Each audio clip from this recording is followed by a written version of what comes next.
반갑습니다. 예수는 빛교회입니다. 오늘은 막다른 길목에서 라는 제목으로 신약성경 누가복음 13장 22절에서 35절까지의 말씀으로 함께 은혜 나누기 원합니다.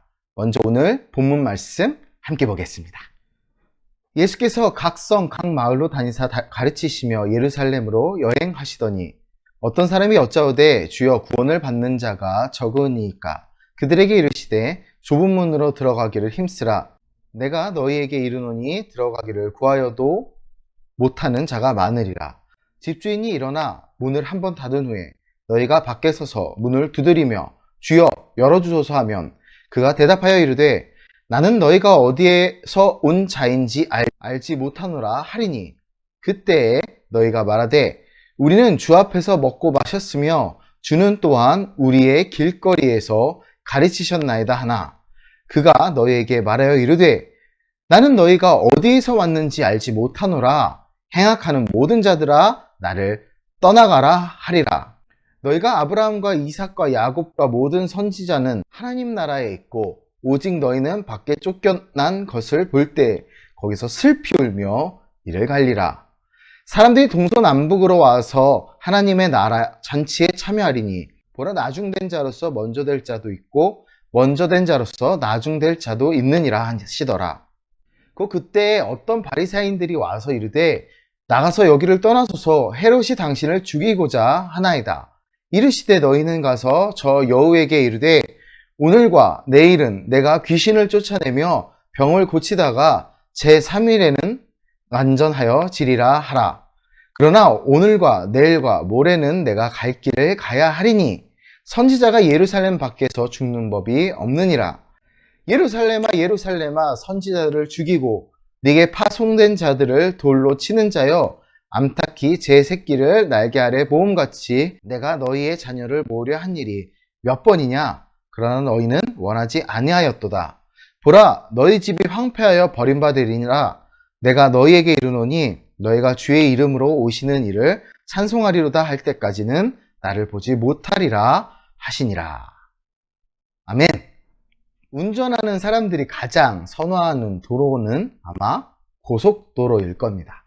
물론 좋은 풍경이 있는 국도들을 돌아다니며 드라이브 하는 것을 즐기시는 분도 있지요. 하지만 출퇴근을 하거나 아니면 어딘가를 빠르게 가야 할 때 가장 편한 길은 고속도로입니다. 많은 나라가 이 고속도로의 노면을 최대한 안전하고 편하게 만들려고 노력합니다. 미국에 갔을 때 조금 충격적이었던 것은 고속도로가 그렇게 깨끗하지 않았다는 거죠. 노면이 너무 거칠어서 차가 갈 때마다 약간씩 떨림이 있었던 기억이 있습니다. 어쨌든 이 고속도로의 유용성은 우리가 너무 잘 알듯이 빠르게 갈 수 있고 편하게 갈 수 있습니다. 다시 말해서 편한 길이지요. 사람들은 이런 편한 길을 선호합니다. 넓은 길을 선호하죠. 편한 길일수록 비용이나 반대로 위험을 감수해야 하는 경우도 많이 있습니다. 시속 100km가 넘는 속도로 달리는 도로는 통행료와 사고가 나면 죽음에 이를 수 있을 만큼 또한 위험이 있는 길입니다. 쉬운 길로 가면 좋습니다. 당연히 좋지요. 편해 보이고 또 안전해 보입니다.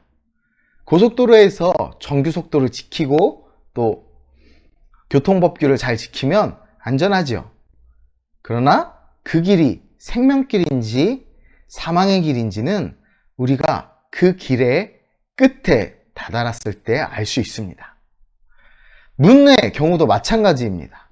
최근 TV 프로그램에서 특수부대 요원들이 멋진 모습들을 보여주는 프로그램이 있습니다. 그곳에서 작전을 수행하는데 난관에 봉착하는 경우 중 하나가 바로 문을 열 때입니다.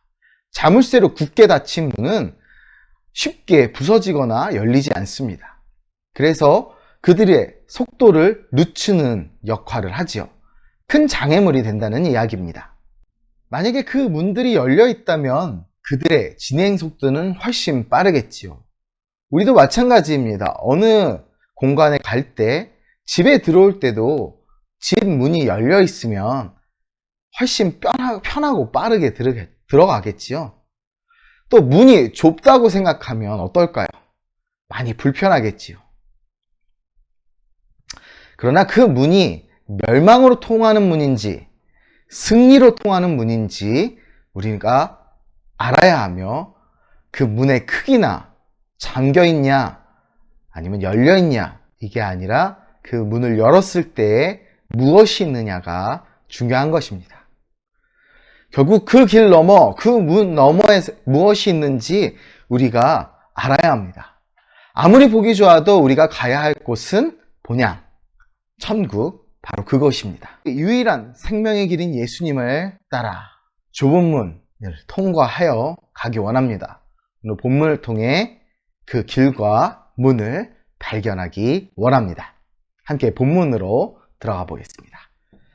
예수님은 각 성과 각 마을을 다니시며 복음을 전하시며 예루살렘으로 향하셨습니다. 예수님은 마지막을 염두에 두고 오늘을 사셨습니다. 최종 목적지가 어디인지 잊지 않으셨습니다. 길에 대한 명확한 이해가 있으셨다는 거죠.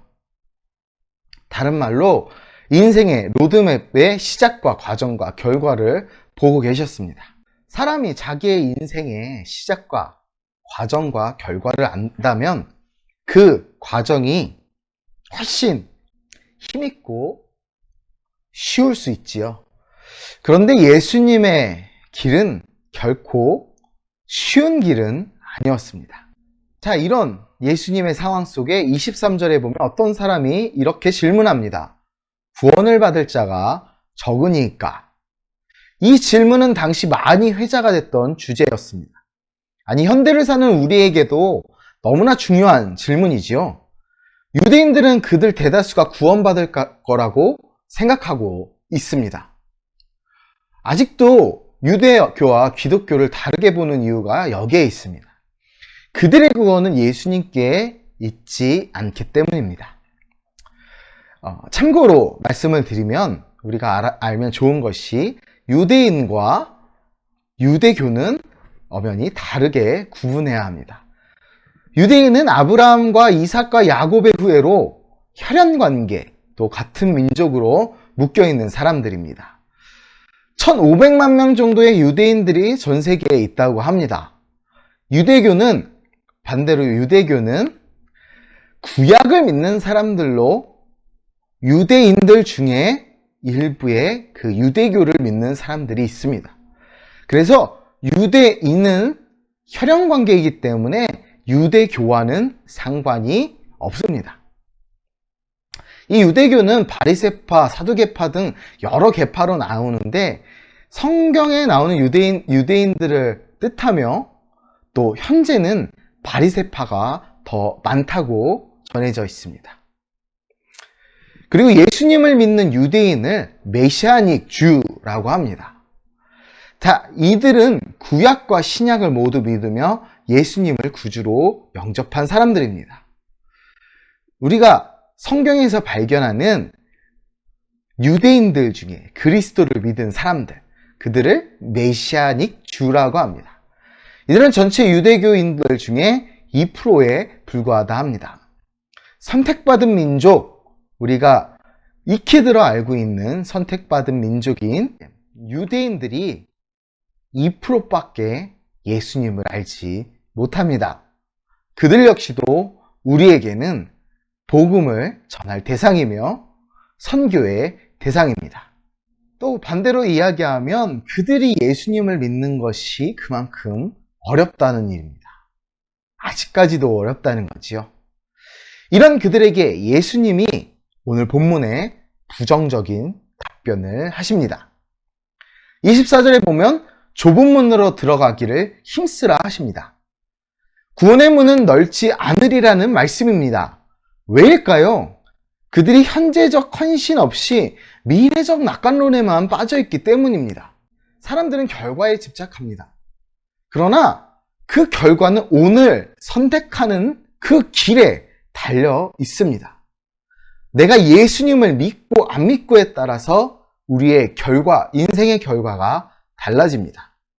인생도 길도 일관된 여정입니다.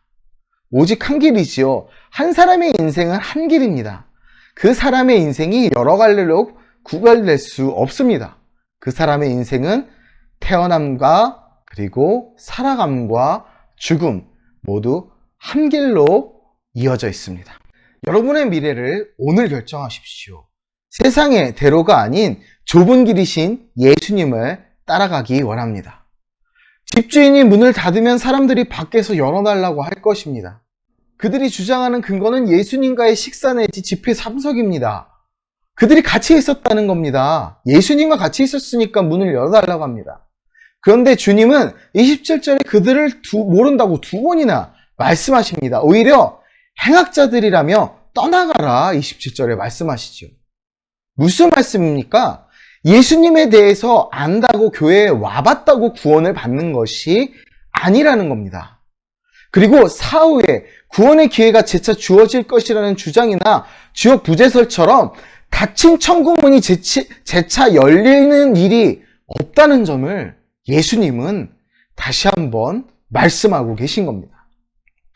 예수님을 믿으면 28절, 29절에서 말씀하시듯이 유대인이 아닌 유대인들이 구원의 근거가 되고 그들이 구원받는 것처럼 믿음의 열조들은 그들과 함께 천국에 있을 것입니다. 그리고 탈락자들이라 생각했던 이방인들이 그들과 함께 천국에 들어갈 것이라는 겁니다.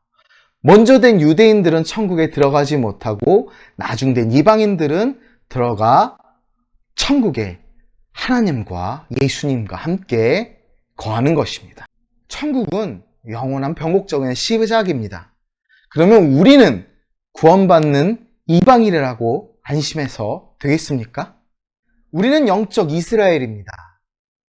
우리가 결코 안심해서는 안 된다는 얘기죠. 우리가 자만하면 우리로 향했던 구원의 그 촛대가 옮겨질 수 있습니다. 천국 문 앞에 선 날까지 우리는 겸손히 좁은 길, 좁은 문으로 가야 합니다. 예수님이 하나님의 나라를 가르치시는데 바리새인들이 와서 여기를 떠나소서 헤롯이 당신을 죽이고자 하나이다 라고 이야기합니다. 이 말의 의미는 무엇일까요? 이것은 과연 예수님을 아끼는 마음으로 이야기한 것일까요? 아닙니다. 바리새인들은 예수님이 죽기를 원했던 사람들입니다. 그렇다면 그들의 의도는 무엇입니까? 바로 자신들의 유대교가 위협받는 것을 알기 때문에 예수님이 달갑지 않았고 결국 이 말은 충언이 아니라 위협이었습니다. 협박이었다는 거죠. 경건주의를 표방하지만 경건의 능력이 없는 이들이 경건의 본체이시며 모본이신 예수님을 배척한 것입니다. 가짜는 진짜가 등장하는 것을 싫어합니다. 진짜 선지자, 진짜 복음이 나타나면 가짜들은 긴장합니다. 그래서 더 열과 성을 다해서 사람들을 미혹하려고 하고 선동하려고 하고 그 진짜를 없애려 합니다. 그들에게는 위협입니다. 진짜가 등장하는 것이 위협이라는 얘기입니다.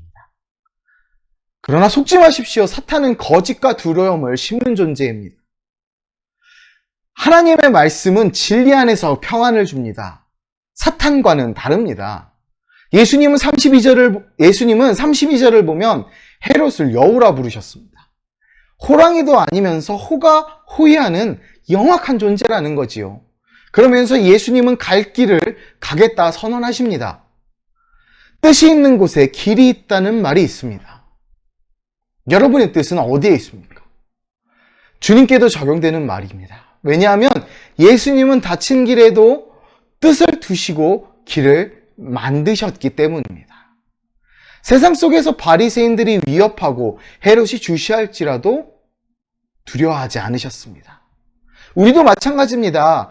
세상에 바리새인들과 같은 자들 그리고 헤롯과 같은 자들이 우리를 주시하고 우리를 공격하며 우리를 흔들며 우리를 넘어뜨리려 합니다. 그러나 담대하게 막힌 담, 닫힌 길, 험한 길로 가십시오. 그 옛날 이 산지를 내게 주소서 이야기했던 갈렙처럼 그 산지를 하나님의 성전으로 만들 수 있는 우리가 되기 바랍니다. 말씀을 정리합니다. 예수님은 명령만 하지 않으셨습니다. 진정한 리더의 표본은 여기에 있습니다. 리더는 명령하는 자가 아닙니다. 원칙 중심적 리더십이라는 잭 웰치의 책을 보면 세 가지 유형의 리더십이 나옵니다. 카리스마형 리더십, 그리고 실리적 리더십, 원칙 중심적 리더십.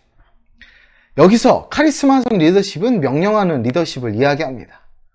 아주 강력한 카리스마로 끌고 가는 사람이죠. 실리적 리더십은 내가 이걸 해줄 테니 너는 나를 따라라 라는 식입니다. 그리고 원칙 중심적 리더십은 바로 예수님과 같은 분을 이야기합니다. 예수님은 당신이 모범을 보이셨습니다. 원칙과 복음의 진리를 보여주셨기 때문에 제자들은 따랐으면 지금 이 시대를 사는 우리 역시도 예수님의 그 말씀에 감동하며 따를 수 있는 겁니다. 예수님이 자신이 좁은 문, 닫힌 길로 가셨습니다. 그러나 그 막다른 골목에서 십자가 부활을 통해 생명길을 여셨습니다. 이제 우리도 담대히 그 길을 갈 수 있습니다. 오직 한 길, 원웨이, 예수님만 따라 사는 우리가 되길 주님의 이름으로 축복하고 소원합니다. 감사합니다.